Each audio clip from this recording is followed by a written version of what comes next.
Have you ever been asked a question that felt harmless, yet something deep inside whispered, "Don't answer that"? A soft voice, a friendly smile. No sign of danger, but the moment you respond, it's already too late. You've stepped into a trap, crafted not with lies, but with questions. Because master manipulators don't always attack with words. They attack with doubt. They make you question yourself, your memory, even your integrity, until you start defending yourself against things you never did. And when that happens, they've already won. This is psychological warfare disguised as conversation. The Stoics knew this centuries ago. Seneca warned about those who twist reason into confusion. Epictetus taught that the wise must learn to see traps before they're sprung. Marcus Aurelius reminded us, the mind that sees clearly cannot be deceived. 2,000 years later, the battlefield hasn't changed, only the tactics have evolved. The manipulators are smoother, the questions subtler, and the traps more invisible than ever. But today, here at Stoic Sage Academy, we're going to expose them. In this video, I'll reveal the 5 most dangerous questions liars use to manipulate and control you. And more importantly, I'll show you how to respond the Stoic way, with calm, clarity, and unshakable presence. By the end, you'll understand not just how to defend yourself, but how to disarm manipulation before it begins. So stay with me until the very end, because once you see the truth behind these questions, you'll never fall for them again. And if wisdom and strength are what you seek, consider joining our community by subscribing to Stoic Sage Academy, where every lesson sharpens your mind and fortifies your spirit. Question 1. Why are you being so sensitive? It always begins softly, spoken with that gentle tone that almost sounds like concern. But make no mistake, this is not curiosity. This is the first strike of the manipulator, the opening move in the psychological chess game. Behind that question hides a silent accusation. You're overreacting. You're imagining things. The problem isn't me, it's you. Think carefully. How many times have you heard that line? Maybe from someone close to you, a friend, a partner, a colleague, someone who made you question what you felt was true. You pointed out a lie, an inconsistency, a moment of cruelty, and instead of being heard, you were dismissed with a smirk. Oh, don't be so sensitive.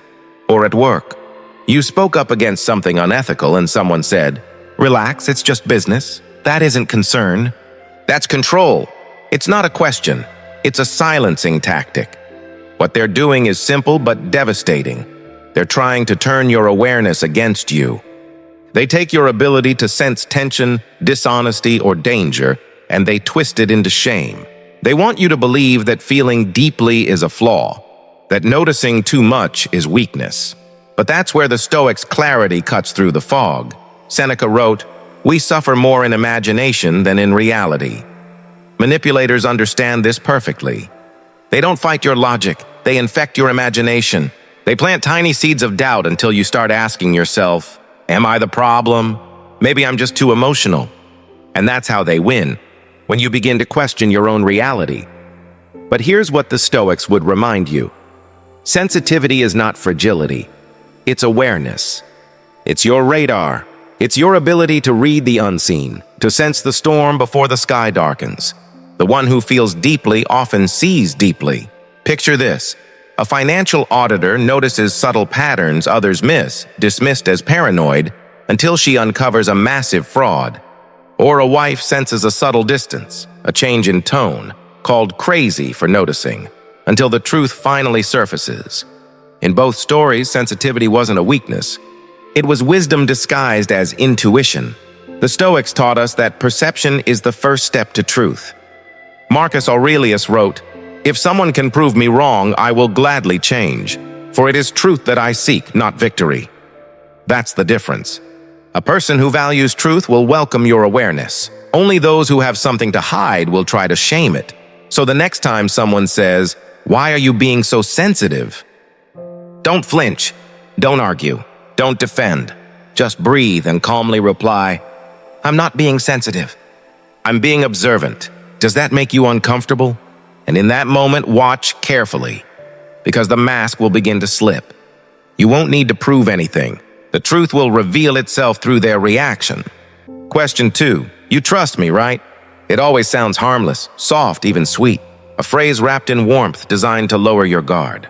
But beneath that gentle tone lies one of the oldest traps in human psychology. Because anyone who demands trust instead of earning it has already shown you they don't deserve it.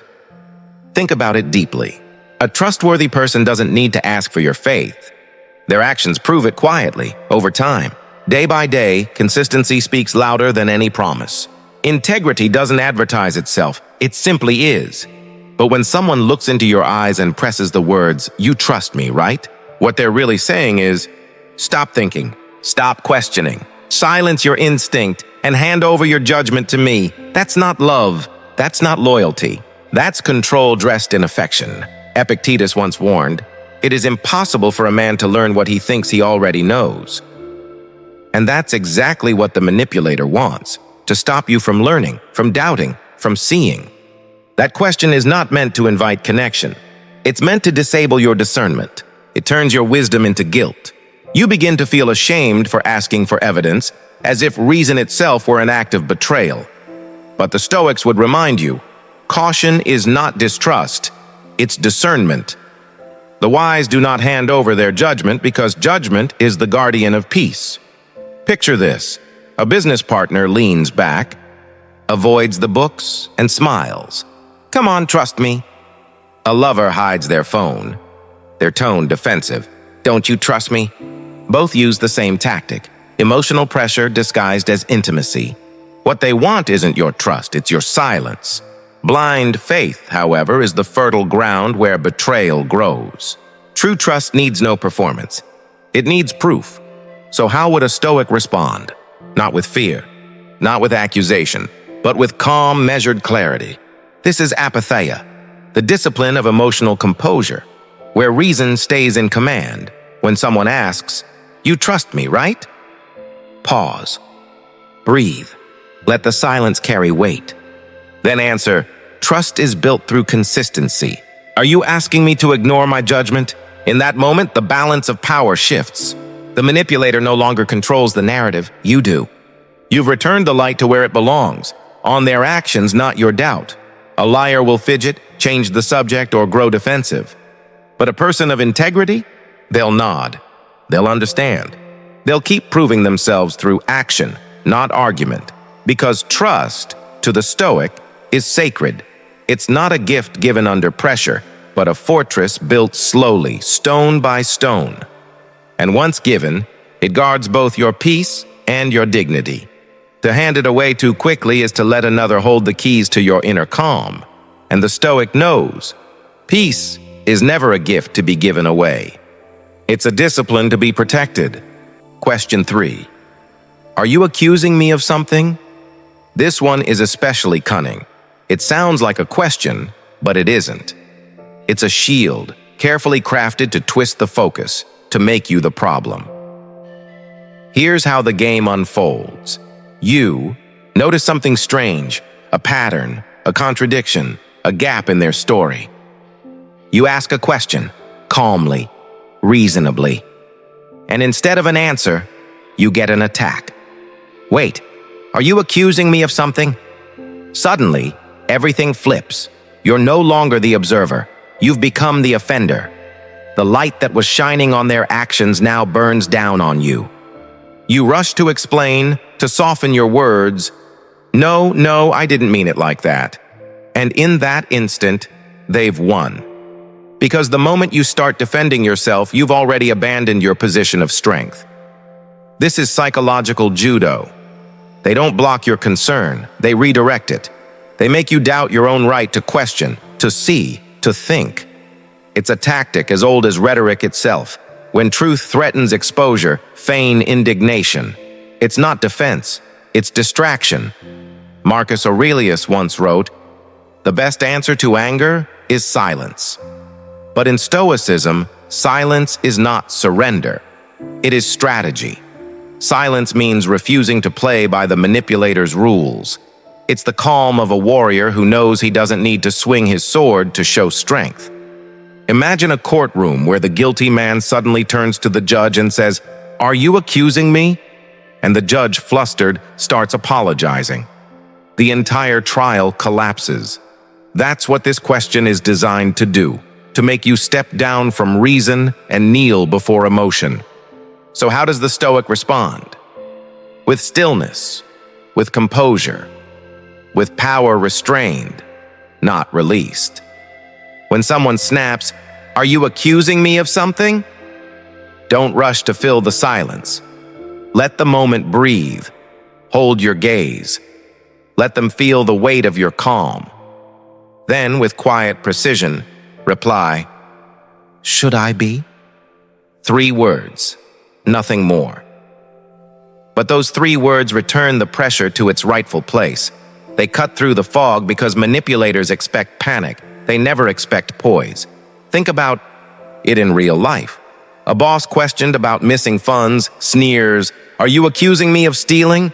A partner growing distant says defensively, "Are you accusing me of cheating?" Different faces, same tactic. Both are designed to twist your search for truth into a personal attack you now have to defend. But the Stoic doesn't take the bait. He knows truth doesn't shout and wisdom doesn't rush. He stands firm, anchored in clarity. Because truth does not panic and observation is not an offense. Remember, when someone's first instinct is to say, "Are you accusing me?" they might just be revealing more than they intended. Their reaction speaks louder than your question ever could. Question 4. Would I ever lie to you? This one is pure poison, dripped into the ear with a smile. It sounds tender, almost wounded, like they're the victim of your doubt. But beneath that softness lies something calculated, something rehearsed. Because why would anyone need to ask such a question unless they already know you're beginning to see through them? Would I ever lie to you? It isn't a question. It's a performance, a piece of emotional theater crafted to shift the spotlight. In that moment, they're not defending truth. They're defending image. They're not proving honesty. They're performing it. And their goal isn't to convince you of their integrity. It's to make you feel ashamed for questioning it. That's the trap. Because once guilt enters the conversation, your reason starts to dim. You stop asking. You silence your instincts. You start thinking, maybe I was too harsh. Maybe I should trust more. And right there, you hand them the keys to your awareness. You surrender your greatest defense, your ability to see clearly. The Stoics warned us about this illusion long ago. Seneca said, "If it is not true, do not say it. If it is not right, do not do it." Notice, he never said, "Convince others you're honest." Truth doesn't need a speech. Truth reveals itself through consistency. A person of integrity does not dramatize virtue. They demonstrate it quietly, day after day. They don't need to ask for your faith because their actions already earn it. Now think of real life. The partner who hides messages but asks, "Would I ever lie to you?" The colleague who alters reports, then laughs it off. Come on, would I really lie? Every time that question is used, it's not meant to reveal truth. It's meant to bury it beneath guilt and performance. But the Stoic does not take the bait. He understands that emotional pressure is a weapon of the manipulative. He knows that honesty never trembles under scrutiny, only deception does. So how should you respond? Not with apology, not with reassurance, but with calm, deliberate clarity. When someone leans in and asks, "Would I ever lie to you?" Pause. Let the silence stretch. Let them feel the weight of your stillness. Then with quiet precision say, "That's not the question. The real question is, would I know if you did?" And in that moment, everything changes. Because you've just shifted the stage. You're no longer the one being tested. They are. Liars thrive in fog. They survive in confusion. But truth is like light. It doesn't argue with darkness. It simply exposes it. Your calm response becomes that light. It cuts through the illusion and suddenly the performance crumbles. Remember, honesty never fears a question. Only lies demand blind faith. So, when someone tries to guilt you into trust, step back and see the scene for what it is. Not an act of sincerity, but an act of survival. The Stoic knows real truth is silent, steady, and self-evident. It does not need to ask, "Would I ever lie to you?" because its presence makes the answer already clear. Question 5. Can't we just move on? This is the liar's final move, the last card in a collapsing deck. It arrives when denial has failed, when distraction has lost its power, when every mask has started to crack. That's when they reach for this soft, weary plea. Can't we just move on? At first it sounds peaceful, mature, even enlightened. Who doesn't want to move on? Who doesn't want calm after chaos? But look closer. This question isn't about peace, it's about escape. What they're really saying is, I don't want to be held accountable. I don't want to face what I've done. I just need you to stop asking, to stop seeing, to stop caring. They want you tired enough to let the truth rot quietly in the corner, because that's how most lies survive. Not through brilliance or deception, but through fatigue. The liar waits not for your forgiveness, but for your exhaustion. The Stoics understood this deeply. Marcus Aurelius wrote, "If it is not right, do not do it. If it is not true, do not say it." Notice, he didn't add, unless it's uncomfortable. Truth, to the Stoic, has no deadline. It doesn't expire because someone grows impatient. It doesn't lose relevance because someone wants to avoid shame. In life, this tactic appears everywhere. A company exposed for corruption pleads, "Let's not dwell on the past. Let's focus on the future." A partner caught in betrayal says softly, "Why keep talking about it? Let's just move forward." But in both cases, the plea is not for healing, it's for silence. It's not a bridge to closure. It's a shovel to bury what still festers beneath the surface. To the Stoic, that is the very opposite of resolution. Real peace is built on truth, not avoidance. Real closure comes only when clarity has replaced confusion, when the wound has been cleaned, not just covered. So how does a Stoic respond? Not with anger, not with endless argument, but with calm, unyielding presence. When someone says, "Can't we just move on?" Pause. Breathe. Let the weight of their words settle in the air. Then answer quietly but firmly, "I'll move on when I understand what happened, not before." That one sentence draws a line between avoidance and resolution. It tells them that your peace cannot be rushed, that your healing will not be dictated by their discomfort. Because liars don't fear confrontation. They fear endurance. They fear the person who refuses to grow tired, who stands calmly in the storm and says, "I will not move until truth does." And that's where their power ends. Because the liar feeds on your fatigue, but the Stoic feeds on clarity. The liar wants you silent, but the Stoic waits for truth to speak. So when they whisper, "Can't we just move on?" remember, moving on isn't about speed. It's about honesty. It isn't about letting go of the past. It's about understanding it so completely that it no longer controls you. Only then, and not a moment sooner, does the Stoic move on. Not in denial, but in peace. Stoic thinking to avoid manipulation liars don't fight with truth, they fight with emotion. They don't need facts, logic, or reason. They only need you off balance. If they can make you feel guilty for asking questions, they've won. If they can shame you for noticing the cracks, they've won. And when guilt and shame lose their grip, they turn to exhaustion until you're too drained to keep reaching for truth. That is their battlefield. Not reality, not reason, emotion. Because the moment you lose your inner stillness, you lose your clarity. And without clarity, even the strongest mind can be led astray. But this is exactly where Stoicism builds its fortress. Epictetus taught, "Some things are in our control, others are not." This single idea, so simple yet so profound, is the cornerstone of emotional freedom. When you understand what belongs to you and what doesn't, no one can manipulate you. When they try to guilt you, remember, their emotions are not your burden. When they call you too sensitive, remember, your awareness is your strength, not your flaw. And when they try to wear you down with endless pressure, remember, truth has no deadline. It will stand long after the noise fades. The Stoic doesn't fight on the liar's terms. He doesn't mirror their chaos, he masters his calm. He observes, he breathes, he waits. His words are deliberate, his silence intentional. He holds the sword of reason steady in the middle of madness. Picture it, standing in the eye of a storm. Winds scream, rain lashes, thunder crashes, yet inside you are unmoved. That is the Stoic mind. Calm when others rage, clear when others lose themselves. While manipulators thrive on reaction, the Stoic thrives on restraint. Here lies the secret manipulators never anticipate. Their greatest weapon, the provoked reaction, only works if you hand it to them. Take away your reaction and their entire strategy collapses. The sword they use to wound you suddenly turns useless in their hands, because silence can be strength, observation can be power, detachment can be freedom. The Stoic doesn't suppress emotion, he commands it. He knows when to speak, and when silence will speak louder. He knows when to act, and when stillness is the truest form of power. So the next time someone tries to twist your perception, do not rush to respond. Do not meet fire with fire. Instead, pause and ask yourself one question. Is this within my control or outside of it? In that moment, the fog clears. You return to yourself, and the manipulator loses their grip completely, because when you master your response, you master the entire game.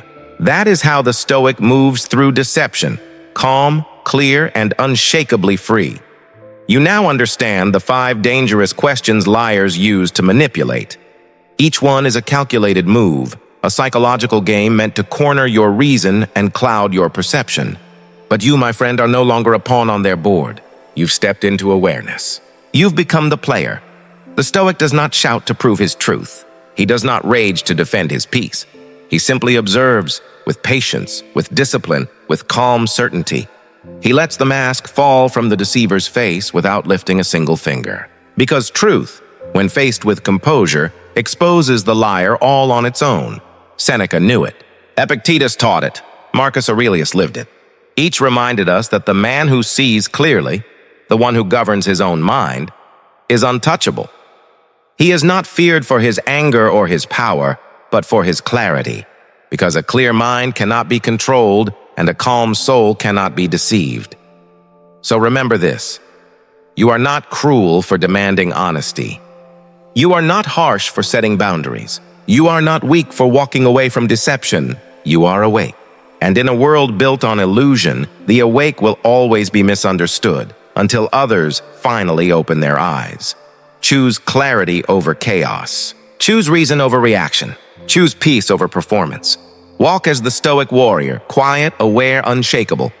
Your calm is not submission, it's mastery. Your silence is not weakness, it's wisdom. If this message resonates with your spirit, take a moment to support Stoic Sage Academy. Like, subscribe, and share this with someone who's ready to see through the fog. And in the comments, declare your intent with 3 simple words that mark the beginning of true Stoic strength. I stand unshaken.